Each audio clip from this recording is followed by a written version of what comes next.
Pessoal, parte 2, limpando a máquina. Dessa vez a gente vai tirar a parte dela, não só o agitador, mas o tambor, né, para poder limpar por dentro.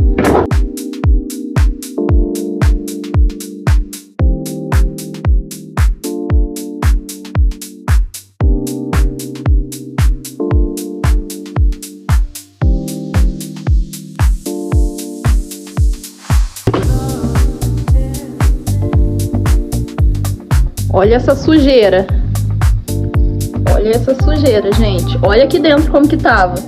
5 anos sem limpar a minha máquina. Desde que eu comprei, né?